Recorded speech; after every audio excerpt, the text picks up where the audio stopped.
കഴിഞ്ഞ ദിവസത്തെ നമ്മുടെ എപ്പിസോഡ് നമ്മൾ റാപ്പപ്പ് ചെയ്തത് ഡേറ്റിംഗ് ഓക്കെ ആണെന്നൊരു പോയിന്റിലാണ്.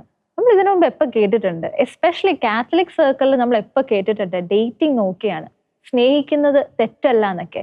അപ്പോൾ ആ ഒരു പോയിന്റിൽ നിന്ന് തന്നെയാണ് നമ്മൾ ഇന്ന് റീസ്റ്റാർട്ട് ചെയ്യുന്നത്. പക്ഷെ അതിനു മുമ്പ് നമ്മുടെ യുവതീ യുവാക്കന്മാരുടെ പ്രതികരണങ്ങൾ നമുക്കൊന്നും കൂടെ കണ്ടു നോക്കാം. ശരിക്കും ഈ ഒരു കാലഘട്ടത്തിൽ വളരെ ഇന്റൻഷണൽ ആയിട്ട് വളരെ പ്യൂരിറ്റിയോട് കൂടി ഡേറ്റ് ചെയ്യാൻ സാധിക്കും? കണ്ട ഉടനെ നമുക്ക് പെട്ടെന്ന് പറയാൻ പറ്റില്ലല്ലോ. കുറച്ച് പരിചയപ്പെട്ട് കുറച്ച് സമയമെടുത്ത് ആൾക്കാർ മനസ്സിലാക്കി നമ്മൾ ആ ഒരു റിലേഷനിലോട്ട് പോകുന്നു. ഡേറ്റിംഗ് കഴിഞ്ഞു കഴിഞ്ഞാൽ നമുക്ക് ആളെ പറ്റി അറിയാം, നമുക്ക് മുന്നോട്ട് പോവാം.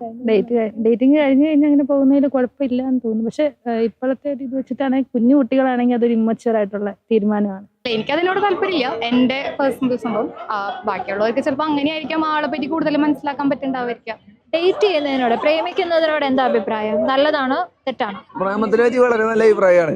കാരണം എല്ലാത്തിലും അതിൻ്റെതായ പ്രേമമുണ്ടല്ലോ. ഞാൻ നമ്മുടെ കവി അയ്യപ്പനെ ഫോളോ ചെയ്യുന്ന ഒരാളാണ്. അതുകൊണ്ട് എല്ലാത്തിനും അതിൻ്റെതായ ഒരു ഭംഗിയുണ്ടെന്ന് വിചാരിക്കുന്ന ഒരാളാണ് ഞാൻ. അപ്പോ പ്രേമം നല്ലതാണ്. എനിക്കത് അത്ര ശരിയായി തോന്നില്ല. അതുപോലെ അതിപ്പോ ഓരോരുത്തരെ കഴിയുമ്പോ ഇനി വേറെ ആള് അങ്ങനെയുള്ള ഇത് വരാൻ ചാൻസ് ഉണ്ടല്ലോ. ഡേറ്റിംഗ് ഒക്കെ ഇപ്പോഴത്തെ കാലഘട്ടത്തില് കൂടുതൽ ഓവറായിട്ടാണ് നടക്കുന്നത്. ശരിക്കും ഇത് ഡിപ്പെൻഡിങ് ആണ്. നമുക്ക് ഇത് രണ്ടുപേരുടെ ഇന്റൻഷൻ പോലെ ഇരിക്കും. നമുക്ക് പ്യുവർ ആയിട്ടാണെങ്കിൽ ഇപ്പോഴത്തെ കാലത്ത് സ്നേഹിക്കാനൊക്കെ പറ്റും. അല്ല, തെറ്റല്ല. അവർക്ക് പരസ്പരം ഓപ്പണായി സംസാരിക്കാൻ പറ്റുന്ന ഒരു ചാൻസ് ആണ് ഈ ഡേറ്റ് എന്നൊക്കെ പറയുന്നത്.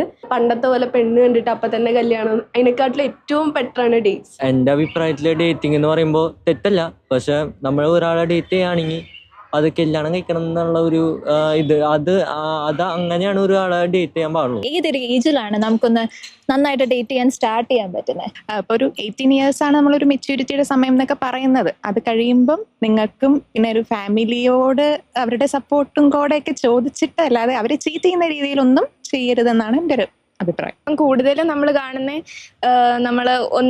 ഒരാളെ പ്രേമിക്കും, എന്നിട്ട് തേക്കും, അങ്ങനെയൊക്കെ ഉള്ളത് കുറെ നമ്മൾ കാണാറുണ്ട്.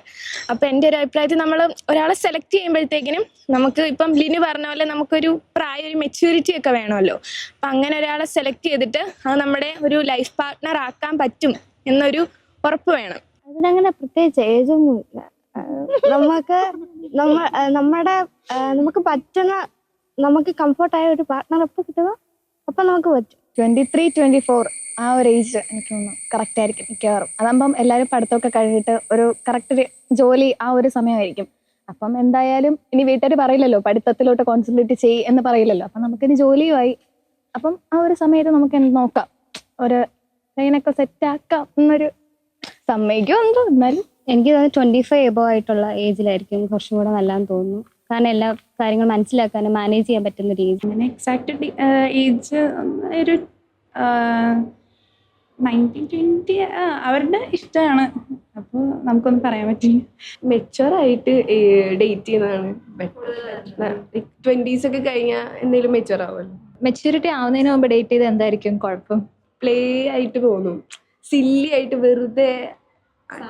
മെച്ചുവർഡ് അല്ലാത്തതുകൊണ്ട് മെച്യൂരിറ്റി ഇല്ലാത്തതിന് കുറേ പ്രോബ്ലംസ് ഉണ്ടായിരിക്കും. അല്ല, അവർ സീരിയസ് ആയിട്ട് എടുക്കില്ല, ഒന്നാമത്തെ കാര്യം. പിന്നെ കുറേ കള്ളങ്ങൾ പറഞ്ഞുണ്ടാക്കും. അത് അവരുടെ ഒരു ഏജ് ആയിരിക്കും. മെച്യൂരിറ്റി ഇല്ലാത്തവരുടെ അങ്ങനെയാണ്. സർ കഴിഞ്ഞ ദിവസം പറയുകയുണ്ടായി ഡേറ്റിംഗ് എന്ന് പറയുന്നത് വളരെ നല്ലൊരു കാര്യം തന്നെയാണ് എന്ന്. നല്ലൊരു തക്കതായ പ്രായത്തിൽ നമ്മൾ ഡേറ്റ് ചെയ്യുകയാണെങ്കിൽ, ഒരാളെ പരിചയപ്പെട്ട് വിവാഹത്തിലേക്ക് കടക്കുന്നത് വളരെ നല്ലതാണെന്ന് സർ പറയുകയുണ്ടായി. പക്ഷെ എന്താണ് ഈ തക്കതായ പ്രായം? നമുക്ക് അപ്രോപ്രിയേറ്റ് ആയിട്ട് ഡേറ്റ് ചെയ്യാൻ പറ്റുന്ന ഒരു പ്രായം എന്ന് പറയുന്നത് എന്താ സർ?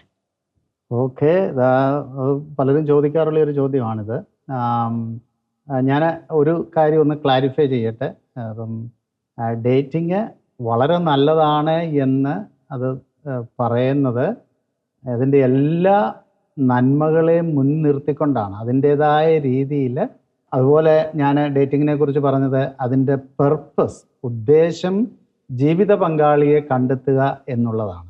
അല്ലാതെ നമ്മുടെ ഇന്നത്തെ എൻ്റർടൈൻമെൻറ്റ് കൾച്ചറിൽ, അല്ലെങ്കിൽ ഇന്നത്തെ നമ്മുടെ ഒരു സെക്യുലർ മൂവിയിൽ my body, my sex, my freedom, അപ്പോൾ എനിക്ക് ഇങ്ങനെ അടിച്ചു പൊളിച്ച് നടക്കാനുള്ള അതിനുള്ള ഒരു ഉപാധിയല്ല ഡേറ്റിംഗ്. അപ്പം നമ്മൾ ഡേറ്റിങ്ങിനെ പലപ്പോഴും മിസ്യൂസ് ചെയ്യുന്നത് കൊണ്ടാണ് പലപ്പോഴും ഈവൻ നമ്മുടെ എൽഡേഴ്സ് പോലും ഡേറ്റിങ് പിന്നെ യൂത്ത് ചെയ്യുന്നത് ശരിയല്ല എന്ന് പലരും എന്നോട് അഭിപ്രായം പറഞ്ഞിട്ടുണ്ട്.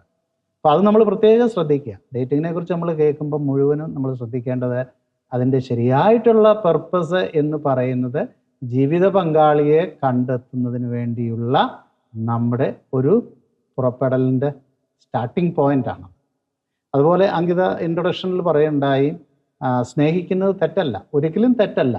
പക്ഷേ എങ്കിൽ ഞാൻ അതും ഓഡിയൻസിനോട് ക്ലിയറായിട്ട് പറയുകയാണ്, ഡേറ്റിങ്ങും സ്നേഹവും രണ്ടും രണ്ടാണ്. അത് രണ്ടും കൂടെ നമ്മൾ ഒരുമിപ്പിച്ച് കാണാൻ പാടില്ല. ഡേറ്റിങ്ങിൽ സ്നേഹം തീർച്ചയായിട്ടും ഇൻവോൾവ് ആയിരിക്കും, but dating is not equal to love. അപ്പോൾ ഈ ഒരു 2 ക്ലാരിഫിക്കേഷനോടുകൂടി ഞാൻ അങ്കിതയുടെ ചോദ്യത്തിലേക്ക് കടക്കുകയാണ്. എന്താണ് റൈറ്റ് ഏജ്? അപ്പം ഞാൻ പറഞ്ഞല്ലോ, നമുക്ക് we have to design what is a right age. പലപ്പോഴും ഇത് ഇൻഡിവിജ്വലിനെ ഡിപ്പെൻഡ് ചെയ്തിട്ടാണ് ഇരിക്കുന്നത്. ഓക്കെ, എന്ന് പറഞ്ഞ് ഹൈസ്കൂളിൽ പഠിക്കുന്ന ഒരു കുട്ടി ഇതെൻ്റെ റൈറ്റ് ഏജാണ്, കാരണം അവനും എല്ലാ വികാരങ്ങളുണ്ട്, അവനും സെക്ഷൽ ആക്ടിവിറ്റിക്ക് ഈസ് മച്യൂർ ഇനഫ്, എനിക്ക് ഡേറ്റ് ചെയ്യാനുള്ള സമയമായി എന്നും പറഞ്ഞ് ഡേറ്റിങ്ങിനായിട്ട് പോവുകയാണ്. അതിന്ന് പലപ്പോഴും അതൊരു മിസ്യൂസാണ് ഡേറ്റിങ്ങിൻ്റെ. അത് ഒരു entertainment culture, sex is four entertainment എന്നുള്ള ഒരു കോൺസെപ്റ്റിൽ നിന്ന് വരുന്ന ചില ചിന്തഗതികളുടെ ഇൻഫ്ലുവൻസ് ആണ്. നിങ്ങളെ ഞാൻ ഒരിക്കലും കുറ്റം പറയുകയല്ല. നിങ്ങൾ ഡേറ്റിങ്ങിനെ മിസ്യൂസ് ചെയ്യുന്നതോ അല്ലെങ്കിൽ അത് കുറ്റമായിട്ടല്ല, നിങ്ങളുടെ അവസ്ഥ അതാണ്. സോഷ്യൽ മീഡിയയുടെ ഇൻഫ്ലുവൻസിൽ തെറ്റായ പല കാര്യങ്ങളിലും നിങ്ങൾ വഴുതി വീണുകൊണ്ടിരിക്കുക. അപ്പോൾ അതിൻ്റെ കാരണം നമ്മൾ ഈ കഴിഞ്ഞ എപ്പിസോഡുകളൊക്കെ നമ്മൾ കണ്ടു.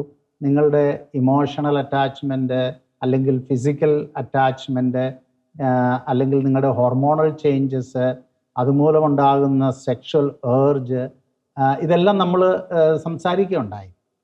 പക്ഷെ ഒരു കാര്യം കൂടെ ഞാൻ നിങ്ങളുടെ പേരൻസിന് ഒരു അഡ്വൈസായിട്ട് ഞാൻ പറയുകയാണ്. ഞാനും ഒരു പേരൻ്റ് ആയതുകൊണ്ട് നമ്മുടെ കുഞ്ഞുങ്ങളെ നമ്മൾ കറക്റ്റായിട്ട് ഇത് പറഞ്ഞു കൊടുക്കുവാൻ പലപ്പോഴും പരാജയപ്പെട്ടിട്ടുണ്ട്. അല്ലെ മതാധ്യാപകർ, അല്ലെ സ്കൂൾ ടീച്ചേഴ്സ്, ഇതൊക്കെ നമ്മുടെ ഉത്തരവാദിത്തമാണ്. നമ്മൾ അവർക്ക് കറക്റ്റായിട്ട് പറഞ്ഞു കൊടുക്കുക എന്നുള്ളത്. ഒരു പക്ഷേ അത് നമ്മെ കൊണ്ട് സാധിക്കാതെ വന്നതുകൊണ്ട് കുട്ടികൾ വഴിതെറ്റി പോകുന്നു എന്ന് എനിക്ക് പറയാനുള്ളൂ. ഇനിയും റൈറ്റ് ഏജ് എന്ന് പറയുന്നത് ഡിസൈൻമെൻറ്റ്. ഒന്ന്, നമുക്ക് ഫിസിക്കൽ മച്യൂരിറ്റി ഉണ്ടായിരിക്കണം, അതൊരു ക്രൈറ്റീരിയ. അപ്പോൾ അത് പേഴ്സൺ ടു പേഴ്സൺ ഡിഫറെൻ്റ് ആണ്. അത് നമുക്കൊരു യൂണിവേഴ്സൽ ഏജ് അതിനെക്കുറിച്ച് നമുക്ക് പറയാൻ പറ്റത്തില്ല. അപ്പോൾ നമുക്ക് പറയാൻ പറ്റത്തില്ല, ഓക്കെ നിനക്ക് 25 വയസ്സ് അല്ലെങ്കിൽ 20 വയസ്സ്, അങ്ങനെ ഒരു യൂണിവേഴ്സൽ ഏജ് അല്ല. നിങ്ങൾ ഇപ്പോൾ പഠിച്ചുകൊണ്ടിരിക്കുന്നവരാണെങ്കിൽ നിങ്ങളുടെ പഠിത്തത്തെ ഇൻ്റർഫിയർ ചെയ്യാതിരിക്കത്തക്ക വിധത്തിൽ, കാരണം നിങ്ങളുടെ ജീവിതത്തിലെ പഠനം വളരെ ഇമ്പോർട്ടൻ്റ് ആണ് ആ സ്റ്റേജിൽ. അപ്പോൾ ആ സമയത്ത് നിങ്ങൾ ഡേറ്റിങ്ങിലും, കാരണം നാച്ചുറലി ഒരുപാട് ഇമോഷണൽ ഡിസ്റ്റർബൻസും ഇംബാലൻസും ഒക്കെ അവിടെ ഉണ്ടാവും. അപ്പോൾ നിങ്ങളുടെ സ്റ്റഡീസിനെ അത് ബാധിക്കും, നിങ്ങളുടെ കരിയറിനെ അത് ബാധിക്കും. അപ്പോൾ അത് നിങ്ങളാണ് ഡിസൈഡ് ചെയ്യേണ്ടത്, this is the right age for me. ഈ പ്രായത്തിൽ എനിക്കത് സാധിക്കുമോ? എൻ്റെ ഈ റെസ്പോൺസിബിലിറ്റി, ദിസ് ഇസ് എൻ്റെ പ്രൈമറി റെസ്പോൺസിബിലിറ്റിയാണ് പഠിത്തം, അല്ലെ എൻ്റെ കരിയറിൻ്റെ ബിൽഡിങ്. അപ്പോൾ അത് ഒരു പോയിന്റ്. നിങ്ങളുടെ ഫിസിക്കൽ സൈക്കോളജിക്കൽ മെച്യൂരിറ്റി, നിങ്ങൾ ശരിക്കും ഇന്ന് വിവാഹം കഴിച്ചാൽ നിങ്ങൾക്ക് അതിന് തക്കതായ ഒരു സൈക്കോളജിക്കൽ മെച്യൂരിറ്റി നിങ്ങൾക്ക് വന്നിട്ടുണ്ടോ? അപ്പോൾ ഫിസിക്കൽ മെച്യൂരിറ്റി, സൈക്കോളജിക്കൽ മെച്യൂരിറ്റി, അതുപോലെ തന്നെ ഒരു സ്പിരിച്വൽ മെച്യൂരിറ്റി. ഇന്ന് നിങ്ങൾ പിന്നെ ഒരു കുട്ടിയുമായിട്ട്, ആൺകുട്ടികളാകാം പെൺകുട്ടികളാകാം, നിങ്ങൾ റിലേഷൻഷിപ്പിൽ ആയി കഴിഞ്ഞാൽ is there a spiritual maturity? കാരണം നിങ്ങൾക്ക് ഫിസിക്കൽ മെച്യൂരിറ്റി ഉണ്ടാകാം, സൈക്കോളജിക്കൽ മെച്യൂരിറ്റി ഉണ്ടാകാം, പക്ഷെ ഒരു സ്പിരിച്വൽ മെച്യൂരിറ്റി ഉണ്ടോ? ലസ്റ്റിന് അടിമപ്പെടാതിരിക്കാൻ പറ്റുമോ? അതിനുള്ള ഒരു സ്പിരിച്വൽ മെച്യൂരിറ്റി എന്ന് പറഞ്ഞാൽ നമ്മൾ ചാസ്റ്റിറ്റി കീപ്പപ്പ് ചെയ്യാനുള്ള.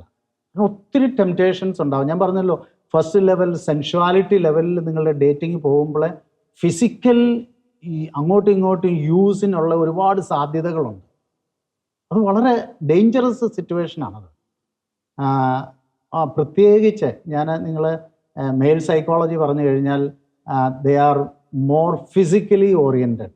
സൈക്കോളജിസ്റ്റ് പറയുന്നത് male psychology is more physically oriented.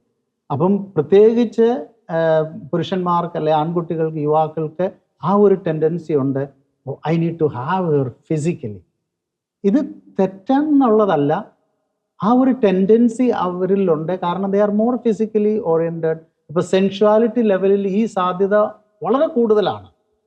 എന്നാൽ പെൺകുട്ടികളെ സംബന്ധിച്ചിടത്തോളം sentimentality level, they are more emotional. They want more kind of listening, more kind of affection. ഇങ്ങനെയൊക്കെയുള്ള ഒരു ലെവലാണ് അവരൊരു പക്ഷേ എങ്കിൽ ഇത് സ്ലിപ്പ് ചെയ്യാനുള്ള സാധ്യതയുണ്ട്. ചിലപ്പം സെൻഷ്വാലിറ്റി അവരെ സംബന്ധിച്ചിടത്തോളം വലിയ പ്രശ്നമായിരിക്കുകയല്ല, പക്ഷെ സെൻറ്റിമെൻറ്റാലിറ്റി അവരെ സംബന്ധിച്ചിടത്തോളം വലിയ പ്രശ്നമാണ്. അപ്പോൾ ഈ സെൻറ്റിമെൻറ്റാലിറ്റിയും സെൻഷ്വാലിറ്റിയും എന്നൊക്കെ ഞാൻ പറയുന്നത് കഴിഞ്ഞ എപ്പിസോഡുകളെ റെഫർ ചെയ്തുകൊണ്ടാണ്. അപ്പം നിങ്ങൾ കണ്ടിട്ടില്ലെങ്കിൽ തീർച്ചയായിട്ടും U can go back and revert it. അപ്പോൾ ഞാൻ പറഞ്ഞത്, അപ്പോൾ ആ ഒരു സാധ്യത നമ്മൾ മനസ്സിൽ കാണുക. ഇപ്പോൾ പുരുഷൻ്റെ ആ ഒരു സൈക്കോളജിയിൽ ഐ നീഡ് മോർ ഫിസിക്കൽ. സ്ത്രീയുടെ ടെൻഡൻസിയിൽ അവരുടെ സൈക്കോളജി പ്രകാരം more emotional satisfaction, more affection satisfaction. അപ്പോൾ ഇതൊന്നും സ്നേഹമല്ല എന്ന് നമ്മൾ പറഞ്ഞു നിർത്തി. അപ്പോൾ ഇതിന് പറ്റിയ ഒരു സ്പിരിച്വൽ മച്യൂരിറ്റി നിങ്ങൾക്കുണ്ടോ? ഇതാണ് അടുത്ത ഒരു ഡിസൈൻമെൻറ്റ് പ്രോസസ്സിൽ. പിന്നെ നിങ്ങൾ അതിൻ്റെ റൈറ്റ് ഏജ് എന്ന് പറയുന്നത് ഒരു പക്ഷേ നിങ്ങൾക്ക് എൽഡേഴ്സ് ആകാം. ഇപ്പോൾ ജീസസ് യൂത്ത് ഒക്കെ ദേ ഹാവ് എൽഡേഴ്സ്. അല്ലെങ്കിൽ നിങ്ങളുടെ പേരൻസ് നിങ്ങളെ ഗൈഡ് ചെയ്യുന്നവരുണ്ടാകാം. You can even discuss with your parents. നിങ്ങൾ ശരിക്കും ഫ്രീ ആണ് പേരൻസുമായിട്ടെങ്കിൽ നിങ്ങൾക്ക് തീർച്ചയായിട്ടും ഡിസ്കസ് ചെയ്യാൻ പറ്റും. ഇങ്ങനെ എനിക്ക് ഒരു ഇത് തോന്നുന്നുണ്ട്, ഞാൻ പിന്നെ അത് സ്റ്റാർട്ട് ചെയ്താൽ നല്ലതാണെന്ന് തോന്നുന്നു. പപ്പ എന്നാ പറയുന്നു, അല്ലെ അമ്മ എന്നാ പറയുന്നു. ഒരു പക്ഷേ അവർ നിങ്ങളുടെ ഒരു ലെവലിൽ ചിന്തിക്കാൻ പറ്റത്തില്ലെങ്കിലും they can give some of the guidance and tips to that. Sir, പലപ്പോഴും കുട്ടികൾക്ക് അങ്ങനെ ഒരു കോൺവെർസേഷൻ ഇനിഷ്യേറ്റ് ചെയ്യാൻ നല്ല ഇൻഹിബിഷൻസ് ഉണ്ടാകാറുണ്ട്. എന്താണ് അതിന്റെ കാരണം? പറഞ്ഞു കഴിഞ്ഞാൽ അവരെ എങ്ങനെ എടുക്കും എന്നുള്ളൊരു ഭയമായിരിക്കാം. പിന്നെ പെൺകുട്ടികളെ സംബന്ധിച്ചിടത്തോളം എനിക്കൊരു പുരുഷനെ ഇഷ്ടമാണെന്ന് ഒരു ഫീമെയിൽ സൈക്കോളജി ഒക്കെ പറയുകയാണെങ്കിൽ നിനക്ക് കല്യാണം ആലോചിക്കട്ടെ എന്ന് വീട്ടിൽ നിന്നൊക്കെ ചോദിച്ചാലും വേണ്ട എന്ന് പറയും. ഒരു ആദ്യം പ്ലേയിങ് ഹാർഡ് ടു ഗെറ്റ് എന്നൊക്കെ പറയുന്നത് പോലെ ആദ്യം നമ്മളൊന്ന് മടിച്ചു നിൽക്കും. അതുകൊണ്ട് പെൺകുട്ടികൾക്കാണെങ്കിലും എനിക്കൊരാളെ ഇഷ്ടമാണെന്ന് പറയുന്നതിന് കുറച്ച് ഭയങ്കര ഫോർവേഡ് ആണോ എന്ന് ആളുകൾ ചിന്തിക്കുമോ എന്നുള്ളൊരു ഭയം ഉണ്ടാകാറുണ്ട്. അങ്കിത, എനിക്ക് തോന്നുന്നു മജോറിറ്റി അങ്ങനെയാണെന്ന് എനിക്ക് തോന്നുന്നില്ല. കാരണം ഇന്നത്തെ നമ്മുടെ ഈ ഒരു സോഷ്യൽ മീഡിയ കൾച്ചറിൽ we are more open comparing to ഒരു 10 വർഷം മുമ്പുള്ളതിനെക്കാട്ടിലും ഇന്നത്തെ ജനറേഷൻ കൂടുതൽ. നമ്മൾ ന്യൂ ജെൻ എന്നൊക്കെ പറയത്തില്ല, നിങ്ങൾ ന്യൂ ജെൻ അല്ലേ? ന്യൂ ജെൻ എന്ന് പറഞ്ഞു കഴിഞ്ഞാൽ okay, that is a different ലെവലാണ്. പക്ഷേ പ്രോബ്ലം അതല്ല. അവർ they may be very opening and all, but അവർ പേരൻസിനോട് ഒരു പക്ഷേ അവർ ഓപ്പൺ ചെയ്യാത്തത് ഞാൻ കഴിഞ്ഞ എപ്പിസോഡിലും പറഞ്ഞു. അത് ഒരു ശരിക്ക് parent child relationship communication gap വളരെയധികം ഉള്ളത് കൊണ്ടാണ്. അതേസമയം ഇപ്പം ആൺകുട്ടികളായാലും പെൺകുട്ടികളായാലും അവർക്ക് സ്വാതന്ത്ര്യമുള്ള ഒന്നിൽ പേരൻ്റ് ഫാദർ ആയിരിക്കും അല്ലെങ്കിൽ മദർ ആയിരിക്കും. അവരോട് ഓപ്പണായിട്ട് ഷെയർ ചെയ്യാൻ പറ്റുമെങ്കിൽ ഞാൻ പറയുന്നു that is the best thing. അപ്പോൾ അവർക്കറിയാം. അവരൊരിക്കലും ഇന്നത്തെ കാലഘട്ടത്തിൽ എനിക്ക് തോന്നുന്നില്ല, കുറച്ച് പേരൻസ് ഒക്കെ പറയുമായിരിക്കും, പക്ഷെ ഇന്നത്തെ കാലഘട്ടത്തിൽ അവർ ഒറ്റയടിക്ക് കേൾക്കുന്ന ഉടനെ നോ എന്നും പറഞ്ഞ് ചെയ്യത്തില്ല. പിന്നെ ചില എക്സെപ്ഷണൽ കേസുകളുണ്ട്. അത് നമ്മൾ പിന്നെ അതിനെക്കുറിച്ച് നമുക്ക് പിന്നീട് ഒരു പക്ഷേങ്കിൽ ചോദ്യങ്ങളൊക്കെ വരുമ്പോൾ നമുക്ക് ഡിസ്കസ് ചെയ്യാം. കാരണം നമ്മുടെ ക്രിസ്ത്യാനിറ്റിയിലില്ലാത്ത ഒരാളെ ക്രിസ്ത്യൻ ഡേറ്റ് ചെയ്യുമ്പം what will be the reaction of the parents. അപ്പോൾ ഇങ്ങനെയൊക്കെയുള്ള ഇൻഹിബിഷൻസ് നോർമൽ ഇൻഹിബിഷൻസ് ആണ്, മനസ്സിലായോ? അല്ലാതെ ജനറലി ഇറ്റ് ഷുഡ് ഹാപ്പൻ. അത് ഇന്ന് വരെ നിങ്ങളുടെ കുടുംബങ്ങളിൽ നടന്നിട്ടില്ലെങ്കിൽ ഞാൻ റിക്വസ്റ്റ് ചെയ്യുന്നു, start today, have an open conversation. അതിനുള്ള വഴികൾ പേരൻസ് നിങ്ങളാണ് ഇനിഷ്യേറ്റീവ് എടുത്ത് കുഞ്ഞുങ്ങൾക്ക് ഒരുക്കി കൊടുക്കേണ്ടത്. ഈ കമ്മ്യൂണിക്കേഷൻ ഡെവലപ്പ് ചെയ്യാൻ അതില്ല എങ്കിൽ. മനസ്സിലായി സർ. സാർ ഇപ്പോൾ ഒരു പാരന്റ് ആണല്ലോ. സാറിന്റെ അടുത്തേക്ക് മക്കള് ഇങ്ങനൊരു എനിക്കൊരാളെ ഇഷ്ടമാണ് എന്നൊക്കെ പറഞ്ഞു വരുമ്പോൾ സാറിന്റെ ഒരു യൂഷ്വൽ റെസ്പോൺസ് എന്താണ്? യൂഷ്വൽ റെസ്പോൺസ് എത്ര അവർക്ക് സപ്പോർട്ട് ചെയ്യാൻ പറ്റുമോ അത്രയും സപ്പോർട്ട് ചെയ്ത് കൊടുക്കുക ഇൻ ദ റൈറ്റ് വേ. കാരണം അത് തന്നെ നമ്മുടെ ഒരു പേരന്റിനെ സംബന്ധിച്ചിടത്തോളം ഒരു വലിയൊരു ഫുൾഫിൽമെന്റ് ആണ്. എൻ്റെ പിന്നെ കുഞ്ഞുങ്ങൾ എൻ്റെ അടുത്ത് വന്നിട്ട് ഇങ്ങനൊരു കാര്യം പറയുന്നപ്പോൾ തന്നെ അതൊരു വലിയൊരു ഒരു ഫുൾഫിൽമെന്റും ഒരു ഓപ്പൺനെസ്സും ഒക്കെയാണ് അത് കാണിക്കുന്നത്. അവർക്ക് വേണ്ട രീതിയിലുള്ള ഗൈഡൻസ് കൊടുക്കുക. ഞാൻ വേറൊരു കാര്യം കൂടെ നിങ്ങൾ യൂത്തിനോട് എനിക്ക് പലപ്പോഴും ഞാൻ അഡ്വൈസ് ചെയ്യാറുള്ളതാണ്. പേരൻസ് ഒരു പക്ഷേങ്കിൽ നിങ്ങളെക്കാട്ടിലും 10, 25 അല്ലെ 30 വർഷം മുമ്പ് അത്രയും ഗ്യാപ്പൊക്കെ ഉള്ള വ്യക്തികളാകാം. അവർ ജീവിച്ച ഒരു സംസ്കാര സാഹചര്യത്തിലായിരിക്കത്തില്ല ഇപ്പം നിങ്ങൾ ജീവിക്കുന്നത്. അപ്പോൾ അവർ ഇതുപോലെയുള്ള സാഹചര്യത്തിലൂടെ എല്ലാം കടന്നു പോയിട്ടുണ്ട്. ഇതുപോലൊന്നും നമുക്ക് പറയാൻ പറ്റത്തില്ല. But one or other way they also must have faced challenges like this. ഇല്ലെങ്കിൽ അവരുടെ ഫ്രണ്ട് സർക്കിളിൽ അപ്പോൾ അവരുടെ എക്സ്പീരിയൻസ് അതിൽ നിന്ന് എക്സാക്ട് സെയിം ടേമും വാക്കുകളും ഒക്കെ ഉപയോഗിച്ച് നിങ്ങളോട് പറയത്തില്ലെങ്കിലും when they say that listen അതിലെന്ത് നന്മയുണ്ടോ ആ നന്മ എടുക്കാനായിട്ട് നമുക്കൊരു ഒരു ഒരു സന്മനസ്സും ഒരു ഓപ്പൺനെസ്സും ഉണ്ടായിരിക്കും. പല യൂത്ത് ഷെയർ ചെയ്യുന്ന സമയത്ത് അവർ പറയുന്നത്, oh my parents that is the last place where I go. ചോദിച്ചു അതെന്താ കാര്യം? Oh they know only to say no no no whatever I say. അപ്പോൾ അതുകൊണ്ട് ഞങ്ങൾ അങ്ങോട്ട് പോകത്തില്ല. അപ്പോൾ അത് പേരൻസ് ചെയ്യുന്ന വലിയൊരു അബദ്ധമാണ്. അപ്പോൾ അവർക്ക് കൊടുക്കുന്ന ഒരു പെർസെപ്ഷൻ എന്ന് പറഞ്ഞാൽ എന്താണ്? ഓ എന്തു കൊണ്ടുവന്നാലും ഉടനെ തന്നെ നോ എന്നും പറഞ്ഞൊരു കട്ട.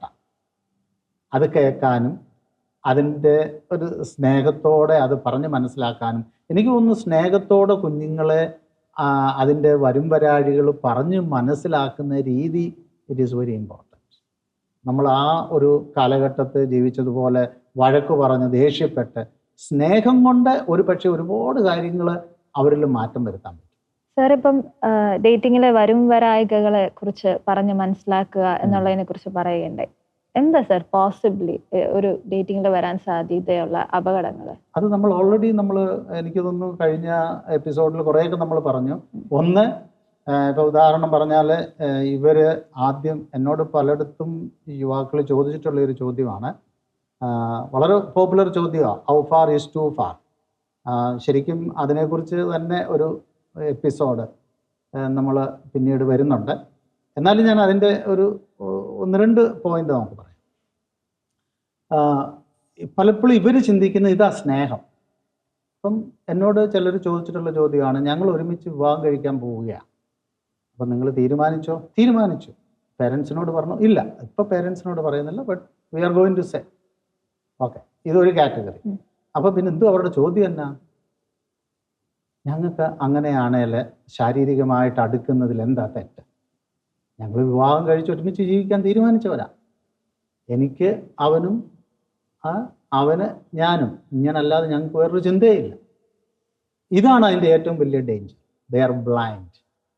അവരുടെ സെൻറ്റിമെൻറ്റാലിറ്റിയിലോ അല്ലെങ്കിൽ ഈ ഡേറ്റിങ്ങോ അതാണ് യഥാർത്ഥ സ്നേഹം, അതുകൊണ്ട് എന്തുമാകാമെന്നും പറഞ്ഞ് ആ boundaries, there is a danger that they can go beyond the boundary even physically.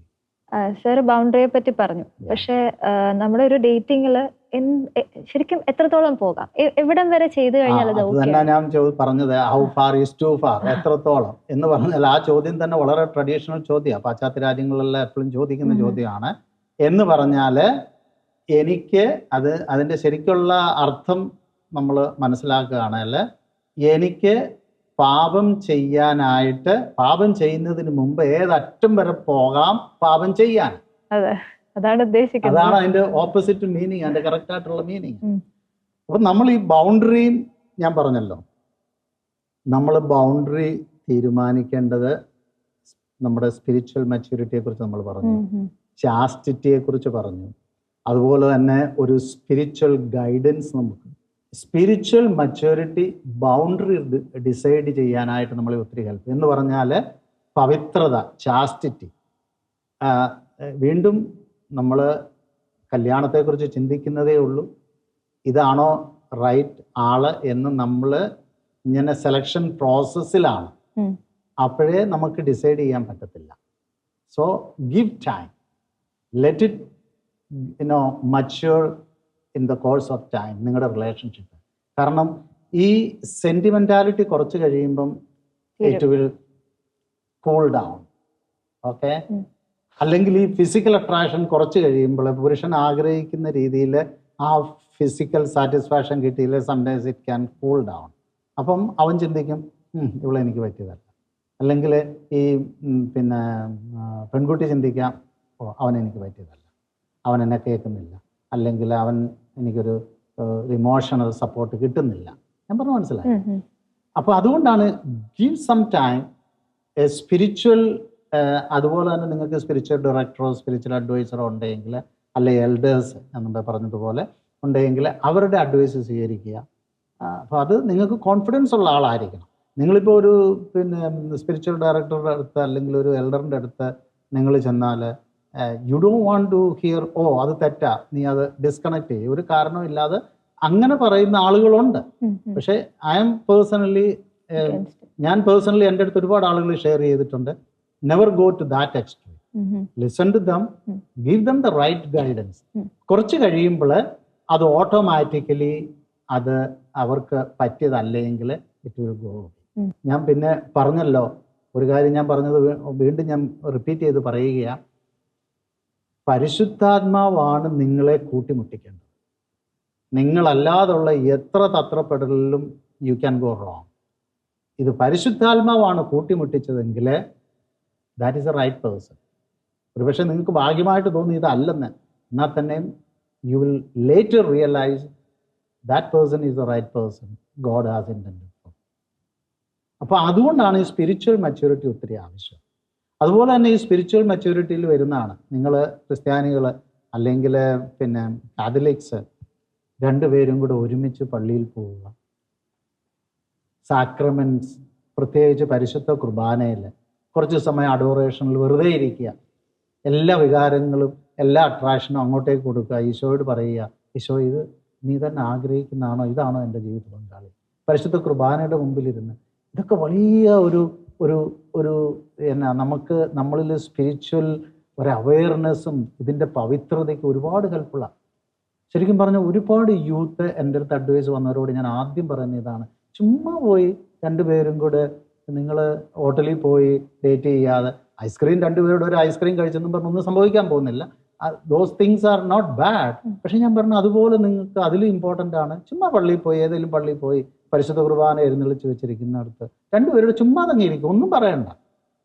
രണ്ടുപേരും എന്നിട്ട് ഈശോയോട് ചോദിക്കും, ഇതാണോ എൻ്റെ ആള്, ഇതാണോ നീ ഒന്ന് കാണിച്ചതാ, ശരിക്ക് പറ. ഈശോയോട് ചുമ്മാ പറഞ്ഞുകൊണ്ടിരിക്കുക, പരിശുദ്ധ കുർബാന ഒരുമിച്ച്. അപ്പം ഇതാണ് ഒരു സാക്രമെന്റൽ എക്സ്പീരിയൻസ് അതിന് മുമ്പ് ഉണ്ടാകുമ്പോൾ നൗ യു നോ ഇത് എൻ്റെ ശരിയായിട്ടുള്ള പാർട്ട്ണറാണോ, വെദർ ഈസ് ഇൻട്രസ്റ്റഡ്. പലപ്പോഴും അഭിനയിക്കാറുണ്ട് ആളുകൾ. ആ ഒരുപാട് നാളുകൾ അഭിനയിക്കാൻ പറ്റുകയല്ല.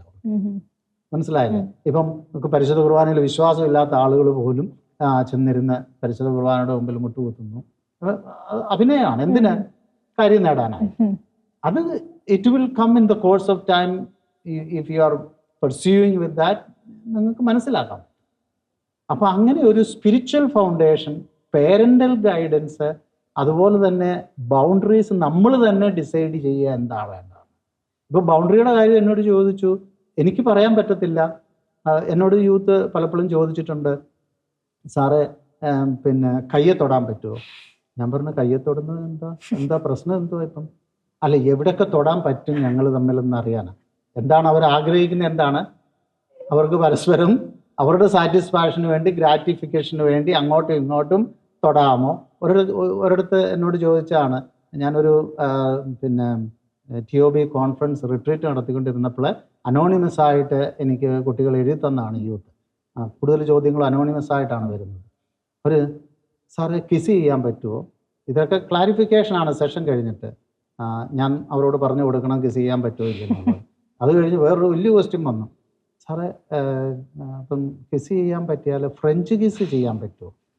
എന്താ ഫ്രഞ്ച് കിസ് എന്നന്ന് ശരിക്കും എനിക്കും അറിയത്തില്ല. പിന്നീട് ഞാൻ അതിനെക്കുറിച്ച് മനസ്സിലാക്കി, ഇത് വർഷങ്ങൾക്ക് മുമ്പ് സംഭവിച്ചതാണ്. അപ്പോൾ ശരിക്കും പറഞ്ഞു കഴിഞ്ഞാൽ നമ്മുടെ ആകാംക്ഷ എന്താണ്? എനിക്ക് എവിടെ തൊടാൻ പറ്റും, എവിടെ തൊട്ടാൽ പാവമല്ലാതായി മാറും. ഒരിക്കൽ വളരെ സീരിയസ് ആയിട്ട് പറഞ്ഞാണ്, ഞങ്ങൾ പിന്നെ സെക്ഷൽ റിലേഷൻഷിപ്പ് നടത്തുന്നില്ല, ഫിസിക്കൽ സെക്ഷൽ റിലേഷൻഷിപ്പ് ഇല്ല, അല്ലാതെ ഞങ്ങളെല്ലാം ചെയ്യും എന്ന് പറഞ്ഞാൽ എന്താ അതിൻ്റെ അർത്ഥം? അപ്പോൾ ഇവിടെ നമ്മൾ ഇനി അടുത്ത എപ്പിസോഡുകളിലൊക്കെ കാണും, ഇവിടെ നമ്മുടെ ഇൻറ്റൻഷൻ, നമ്മുടെ ഹൃദയം എവിടെ ഇരിക്കുന്നു, അത് വളരെ ഇമ്പോർട്ടൻ്റ്. ഹൃദയത്തിൻ്റെ പൊസിഷനിങ് ശരിയല്ല എങ്കിൽ ഡേറ്റിങ് ടോട്ടലി ഫെയിലിയർ ആവും. ഇനി നിങ്ങളത് മൂടി വെച്ച് എങ്ങനെയെങ്കിലും ഡേറ്റിങ് ഓവർകം ചെയ്ത് നിങ്ങൾ വിവാഹിതരായാലും ലൈഫിൽ ഒത്തിരി സ്ട്രഗിൾ ചെയ്യേണ്ടി വരും.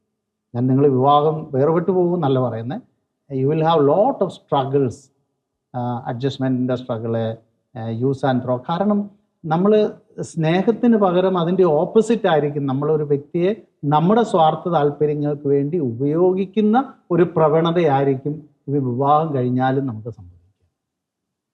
അപ്പോൾ ഇങ്ങനെയുള്ള ഒരുപാട് ടിപ്സ് നമുക്ക് ശരിക്കും ഇതിനെക്കുറിച്ച് ചിന്തിക്കാനുണ്ട്. എനിക്ക് തോന്നുന്നു ഞാൻ ആവശ്യത്തിന് പറഞ്ഞു. ഇനി എന്തെങ്കിലും സംശയം ഉണ്ടോ ചോദിച്ചോ. ആക്ച്വലി സാറ് ലാസ്റ്റ് പറഞ്ഞ നിർത്തിയ കാര്യങ്ങൾ ഒന്നിച്ച് പ്രാർത്ഥിക്കുക എന്നുള്ളത് ഭയങ്കര ഇൻസ്പയറിംഗ് ആയിരുന്നു. ഏതാനും മാസങ്ങൾക്ക് മുമ്പാന്ന് തോന്നുന്നു ഞാനൊരു വീഡിയോ കണ്ടു. അതായത് ഒരു പെൺകുട്ടിയും ആൺകുട്ടിയും അവര് കല്യാണം കഴിക്കാൻ പോവാണ്. അവരുടെ ബാച്ചിലോറേറ്റ് പാർട്ടി അവർ സെലിബ്രേറ്റ് ചെയ്തത് അഡോറേഷൻ ചാപ്പലിലാണ്. അപ്പം ആ പെൺകുട്ടിയുടെ ഇങ്ങനെ ഫ്രണ്ട്സ് എല്ലാവരും കൂടെ, ബ്രൈഡ്സ്മെയ്ഡ്സ് എല്ലാവരും കൂടെ കണ്ണടച്ച് കൊണ്ടുവന്ന് അഡോറേഷൻ ചാപ്പലിൽ ഇരുത്തി അവരുടെ ബാച്ചിലോറേറ്റ് പാർട്ടി സെലിബ്രേറ്റ് ചെയ്തത് തന്നെ നിത്യാരാധന ചാപ്പലിലെ ഈശോയുടെ മുമ്പിലേ ഇരുന്നിട്ടാണ്. അപ്പൊ ആ ഒരു വീഡിയോ കണ്ടപ്പോൾ ഞാൻ വിചാരിച്ചു, അവരുടെ ഒരു വെഡിങ് എന്ന് പറഞ്ഞാൽ, അവരുടെ ഒരു മാരേജ് എന്ന് പറഞ്ഞു കഴിഞ്ഞാൽ എത്ര ബ്ലെസ്ഡ് ആയിരിക്കും ഞാനപ്പോൾ ശരിക്കും ഒന്ന് ആലോചിക്കുകയുണ്ടായി. പലപ്പോഴും ഒരു ആൺകുട്ടിയും പെൺകുട്ടിയും ഒന്നിച്ച് നടന്നാൽ പോലും സ്കാൻഡലസ് ആയിട്ട് കാണുന്ന ഒരു സമയമാണ് ഇപ്പോൾ ഉള്ളത്. ആ ഒരു ലാൻഡ്സ്കേപ്പിൽ ആൺകുട്ടിയും പെൺകുട്ടിയും പ്രണയിക്കുന്നവർ അല്ലെങ്കിൽ സ്നേഹിക്കുന്നവർ, ഡേറ്റ് ചെയ്യുന്നവർ, പ്രോപ്പർ ലാംഗ്വേജ് ഉപയോഗിക്കുന്നതിന് വേണ്ടി ഡേറ്റ് ചെയ്യുന്നവർ ഒന്നിച്ച് ചാപ്പലിൽ പോവുക, പ്രാർത്ഥിക്കുക. ആ ഒരു ഫൗണ്ടേഷനിൽ ബിൽഡ് ചെയ്യുന്ന റിലേഷൻഷിപ്പ് ശരിക്കും ഒരുപാട് സ്ട്രോങ് ആയിരിക്കും എന്നുള്ളത് ഒരു പുതിയ അറിവ് തന്നെയായിരിക്കും. തീർച്ചയായിട്ടും. കാരണം നമ്മൾ ചിന്തിക്കും ഇതൊന്നും മാറ്റാൻ സാധിക്കത്തില്ലെന്ന്. We can change the culture. നമുക്ക് കൾച്ചറിനെ ചേഞ്ച് ചെയ്യാൻ പറ്റും. ഈ തരത്തിലുള്ള ഒരു കൾച്ചറിൽ നമ്മൾ ഒരു ഇനിഷ്യേറ്റീവ് എടുക്കുകയാണെങ്കിൽ തിങ്സ് വിൽ എൻറ്റയർലി ചേഞ്ച്. നമ്മൾ അടുത്ത് വരുന്ന ജനറേഷന് വലിയൊരു മാതൃകയായിരിക്കും അത്. എന്നെ കണ്ടുകൊണ്ടിരിക്കുന്ന എൻ്റെ പ്രിയപ്പെട്ട സുഹൃത്തുക്കളെ, നിങ്ങളിപ്പോൾ റിലേഷൻഷിപ്പിലാണെങ്കിൽ, നിങ്ങൾ ഡേറ്റ് ചെയ്യുന്നുണ്ടെങ്കിൽ, ഞാനൊരു ചലഞ്ച് പോസ് ചെയ്യാണ്. നാളെ അല്ലെങ്കിൽ നിങ്ങൾക്ക് പറ്റുന്ന തൊട്ടടുത്ത ദിവസം നിങ്ങളുടെ പാർട്ട്ണറെയും കൊണ്ട് അല്ലെങ്കിൽ നിങ്ങളുടെ ബോയ് ഫ്രണ്ട് അല്ലെങ്കിൽ ഗേൾ ഫ്രണ്ടിനെയും കൊണ്ട് ഒരു ചാപ്പലിൽ പോയിരിക്കുക.